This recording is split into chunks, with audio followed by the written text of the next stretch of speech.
Okay, so NVIDIA, we just had CES 2024. A bunch of press conferences just happened over the last few days, and yeah, NVIDIA RTX Remix Open Beta begins. I thought this was very interesting seeing the a little bit of the press conference on this. I was like, So I have done some modding of games. You can see a bunch of the videos on the channel and live streams and everything.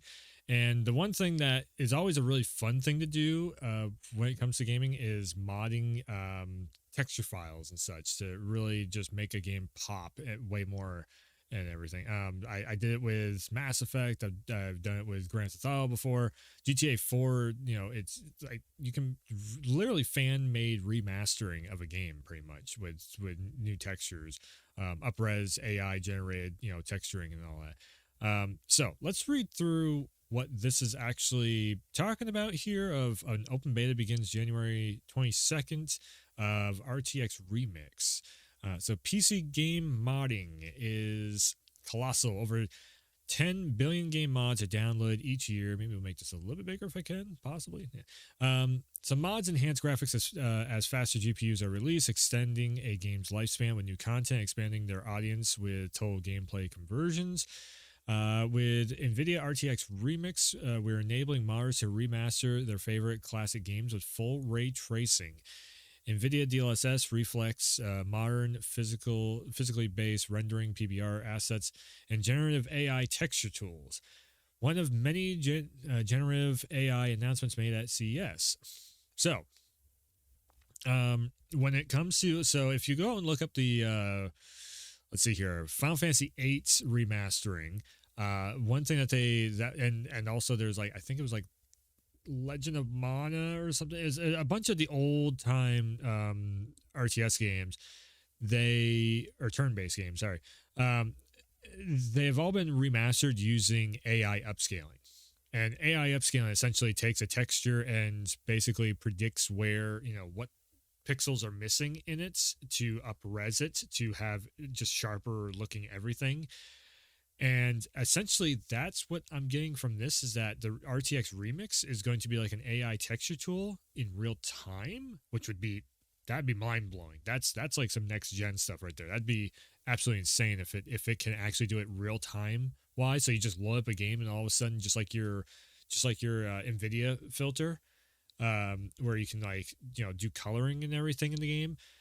That's actually one of the things. If you go back and check out my Resident Evil 2 remake video where I modded in some alien stuff, and then I literally, instead of doing a reshade on the game, I just hit the Alt Z, brought up game filter, NVIDIA GeForce Experience game filters, and I made the whole police station just be like with a blue tint of just to basically deaden out the colors, make it all blue tinted and everything, and it just changes the atmosphere of the game. So if they can do something like this but with textures and AI upscale rendering with textures, on top of color filtering and all that, NVIDIA doing some mastery, some wizardry.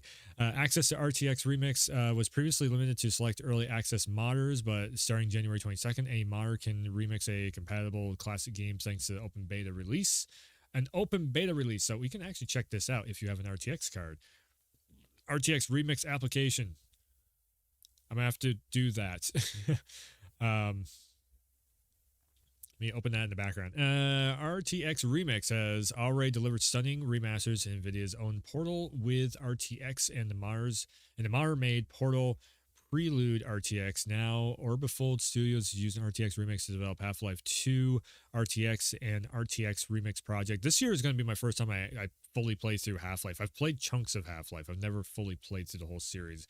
And Half-Life is responsible basically for Call of Duty, one of my most played games over the years. So, yeah, I can't wait to check out Half-Life. It's an interesting story, to say the least. Funny enough, I played Half-Life 1 back on like the PS2, I think it was. There was a demo of it, and I was like, this is really cool, and I just never got around to checking it out. Anyways, a community remaster of one of the highest rated games of all time. Check out this Half-Life 2 gameplay trailer showcasing the latest updates to Ravenholm. So this is all again, using this GeForce, this new GeForce AI tech, full ray tracing built into it. So I guess they're taking the lighting situations that are like the pre-baked lighting that's happening in the game, and the AI is kind of figuring out, okay, well, this is how the shadows should work and everything. Again, if you use AI filter or the GeForce experience filters, um, then yeah, and also this is the other one too of like DLSS 3.0, like the 40 series graphics cards are looking better and better of like almost a must upgrade to, because especially for gaming, because it is doing so much crazier technology of making everything, that's DLSS ray tracing reconstruction. So DLSS is a form of reconstruction to make sure that the image is as sharp as it needs to be, but also that it's not doesn't have jagged edges and such. And then because it's doing that, it can also generate double the frames, because it's essentially copying the frames over anyways, which it makes your frame rate go up through the roof. Now it can add latency in, so that's the biggest drawback from it. But it the latency that it would add in, it's almost not even noticeable for the most part, for most cases. So pre-baked laying in there, and then that is just like the shadowing and everything else in there. It looks great. It looks absolutely great. So let's keep going here. RTX Remix Open Beta begins January 22nd. Do we need a 40 series graphics card for this? Did it just say that? It's open for modders, so it doesn't say anything about that you need a 40 series graphics card. Because if that's starting to be the case, then it might be time for everyone to upgrade to a new graphics card. Is an end-to-end platform for remastering DX 8 and 9 games with fixed function pipelines such as Call of Duty 2, Hitman 2, Gary's Mod, Freedom Fighters, Need for Speed Underground 2, Vampire the Masquerade Bloodlines Remix consists of a career app for remastering assets and a runtime for capturing original game assets and injecting remastered assets back into the game. Gotcha. Okay, so they are basically giving you an open source of the games and being like, hey, community, you're going to do it anyways, so here's just an open beta for you to do it. Because it's like, if people get hands-on with the game, they can crack into the game and they can start modifying stuff anyway, so why not just work with that? And in all honesty, it's making people buy copies of older games, which is doubling up game sales that were games from like 10, 15 years ago, and then just to get the remastering, just to fan make remaster something. So you're not waiting 5-6 years for the developers to do it, and then they usually end up pushing those off to a third party developer. And it's not even the actual same way. I'm talking about the Grand Theft Auto remasters right now, absolutely. And and sometimes they don't come out as good as they could. Then on the flip side of that, also we have something like the Mass Effect remasters, which they're very well done. Like that's some of the best remasters I've ever seen. And again, a remake is different than a remaster. Just like porting is different than remastering and remakes. Also, when you're remaking something, you're rebuilding it from the ground up. So say The Last of Us Part 1. Everybody was throwing such a fit over that. Well, that is, they're rebuilding it. It's a rebuilt remastering, really, but they call it a remake because they're rebuilding it in the engine. I still consider it to be a remaster. There's a lot of people that still do. Anyways, let's get back to this. So yeah, like Need for Speed Underground 2, if I can check that thing out, I will absolutely do it in a remastered version of it. Hell yeah, I'm there. That was one of my favorite games back in the day. Also, Call of Duty 2. That would be super cool to see what they can do with that. So RTX Remix app. The Remix app is your central UI for creating RTX mods of classic games. Easily import game captures, enhance assets, relight scenes with full ray tracing laying, also known as path trace laying, and review updates live in the viewport. Creating mods for easily import game captures. So game captures would be video, like you record a video of it and that's your capture. Enhance assets, relight scenes. So I'm wondering if it's going to go in and like AI upscale the lighting tech that's in the game, so pre-baked lighting and all that, and then also add in a shadow. So if you connect the pre-baked lighting to the asset of a character moving around, so basically I'm talking about here is so where's the before? Give me the before. So this is with it off. So this light up here is pre-baked in. There's no shadow underneath it. The shadow that is also pre-baked in is the little circle that's underneath the enemy. Um, if you play a platformer, you know how you always watch the shadow underneath the character. That's pre-baked. It's a pre-baked shadow. That's the reason why you can use it to calculate where you're dropping into. Um, so that was how we use it as a technical technique. But now what they're going to probably do is so they pre-bake this lighting onto and you can already see the shell starting to transform into because the lighting is already hitting it. So the technology is already there. It's just enhancing it to make sure that the lighting bounces off from the scenery and everything. So this does have it's already kind of got the capability of doing this in here because it's just the era when the game came out. Different era games are going to have different methods of doing lighting techniques.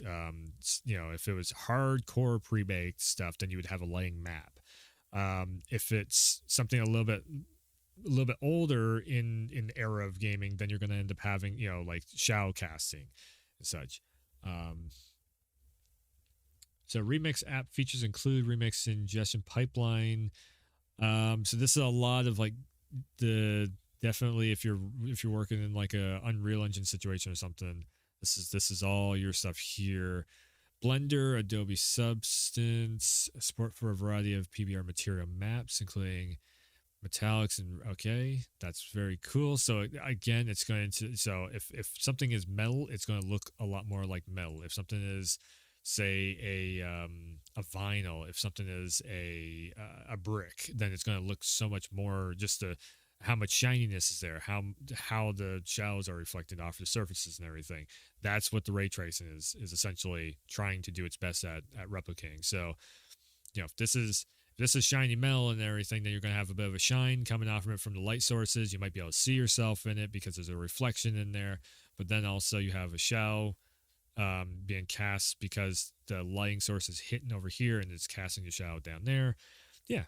Again, that is ray tracing in a nutshell of what it can do. And right here. So also AI enhancement. Okay, so it's taken like, this looks like a regular wall. We're going to fuck that thing up. Kind of.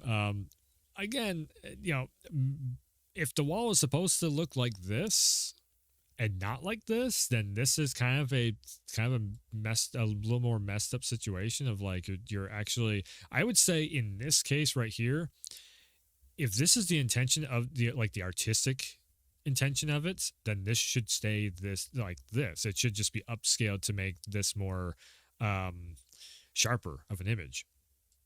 Essentially what you're doing is you're messing up the detailing on what that wall is supposed to look like artistically, basically. So that's where I would maybe draw a line of like, okay, that's a little bit much there. But this is a perfect example of it. So this over on the left-hand side, it's kind of blurred out. This is holding that artistic detailing, and it's just sharpening the image so you can actually see the rough edges in the detailing. This is more or less what I would like to see happen. But it's also... Oh, okay, so the blue is also in there. Interesting. It's actually shifting the point at where the image is, too. So it looks like it's more baked into the image.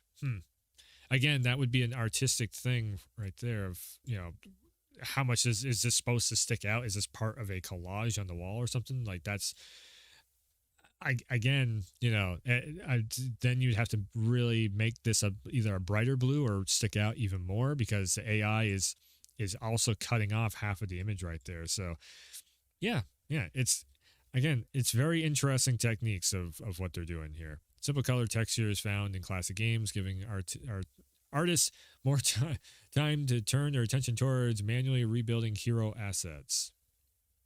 Yeah, so where it's just like a glow, you actually have the detail of the wall is being shown on top of like there is like more of a cone ray instead of it just being the glow right there. That's awesome seeing that. That's so much more detail. It's just lighting the situation way easier and better. Yeah, this is all again, this is all looking Very, very cool. Remix runtime. Every developer tweaks their work as they play and test, and with the RTX Remix runtime, it's even easier. Runtime makes your asset replacement. Oh, this is like a reshade. Yeah, this is what reshade is built off from. This is how they do lighting in games. Funny enough, that like I've you they this is a framework menu basically. Which this is actually one of the things. So I was using this to try and mod Capcom games for a bit, and then all of a sudden the mods just like the game just wouldn't launch, so I had to take this out. So again, it's all it comes down to how the game gets updated. Subsurface scattering again too, so you can actually see. So of course it's a lampshade. How much light is let through the lampshade. Which again, depending on how you want the lamp to look, you might want less or more in there. So if you're going for a very, certain style, yeah. And again, this is just, it's just making like the cobblestones feel more like it's a cobblestone layout. Let's see what's this one.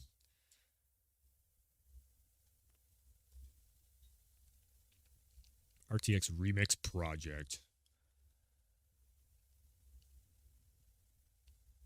See, if you could do this is a tall order to ask, but if you could do this in real time like that, where without having to do a whole lot of like back end work, that'd be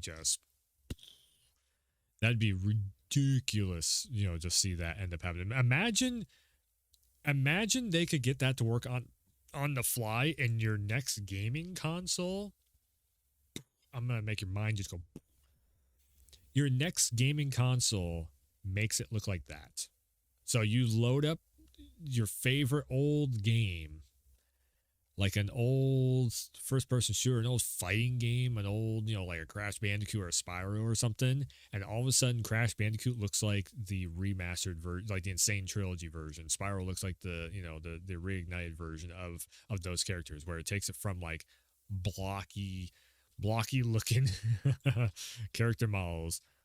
So literally your console could do this, or your computer or whatever. Your graphics card could literally do that on the fly rendering. Someday we will get there. Someday we will get there to that point. But it's very crazy just to see like the little baby steps that we take along the way to get there. So this would be literally you having to go in and do all of this by hand of, it's like working to, okay, so we're going to redo this liquid over here. I mean, this game looks good. Oh, wait, that's on. Wait, where's that's the thing though. Half-Life 2 still looked pretty good even back in the day. So, oh, this is with it. Yeah, again, like this is with it off. I would say that looks great for it being off, because it looks like liquid that you can see through and everything. But what you're doing is you're adding a light source in there, so it makes the liquid look a little more dingy. It makes it look like there's something living in there and all that, which I get. That's more of the art style that they're going for with that. Again, that's one of the things with gaming. It's like half art style, half lighting, and then everything else kind of jumps off from there. I say half and half. Yeah, I know, but you get what I'm saying. It's like such a major detailing in gaming is lighting.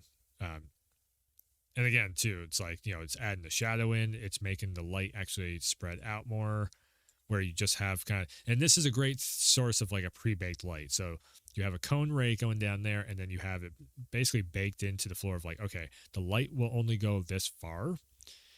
And then if you add the ray tracing in, now all of a sudden the ray tracing is figuring out, okay, light is being blocked here. So AI is going to push a shadow. I keep hitting that. AI is going to push a shadow over to here. It's also like how much of a light source is this? So how bright is the light? And then that will make, so now all of a sudden we have a shadow coming off the tree over there going out, and it's just way more of a amount of the scene that is being taken up by the lighting.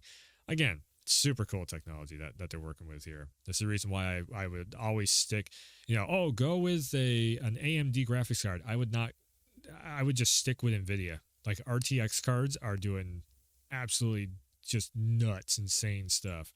Um, Even if you're just reshading something to make it, go from um, to where the game looks a little faded, you can in NVIDIA GeForce filter, you can actually turn the game from being faded, turn up the contrast just like a notch up, and usually that just takes all that fading out and just brings out the shadowing. Then also you can go into the shadows and use that slider, which the AI stuff will end up being like, okay, these shadows should be a little bit stronger. Whenever there is a shadow there, just make it a little bit stronger, and it makes the shadows. I want to say the shadows a little bit brighter, but stronger is probably a better word. Just to make the shadows pop out more. Again, it's shadows, so that kind of counterintuitive, but you get what I'm saying. Yeah. Again, NVIDIA doing some very cool stuff here. Can't wait to see even more of it. Download the RTX open beta on January 22nd. Hopefully everybody that is modding in the communities of different, like a Capcom modding community, Bethesda modding community, who else is big in the scenes, the CDPR modding community. Those are probably the three biggest ones. Hopefully everybody kind of jumps in on this stuff and just like over the weekend does like a weekend project with this, just to see exactly what we can get happening. So yeah, I think that should do it for the NVIDIA stuff. That's again, CES has always something cool up its sleeve, and I think this has been just like a great CES this year, just on the fact that between the Twitch stuff of AV1 encoding and then also this NVIDIA stuff, yeah, just can't wait to see what's this next year is going to hold for seeing all the graphics and everything just get so much bigger, so much more intense, and just be even more top of the line than what they already are. So if you like anything in this video, hit that subscribe button. I will be coming back with more Let's Talks as there is more news. We're just getting going in the year, so it's been a little bit quiet for doing for podcast type of videos, if you will. But we're probably going to have trailers and everything else happening. And yeah. So make sure and hit the sub button. Definitely helps out. And also likes and shares and all that helps out majorly too. Hopefully you made it to the end of the video. All the YouTubery stuff, I'm just saying, I'm just getting it all out there. Anyways, thanks for tuning in. Thanks for stopping by. And as always, I will see ya next time.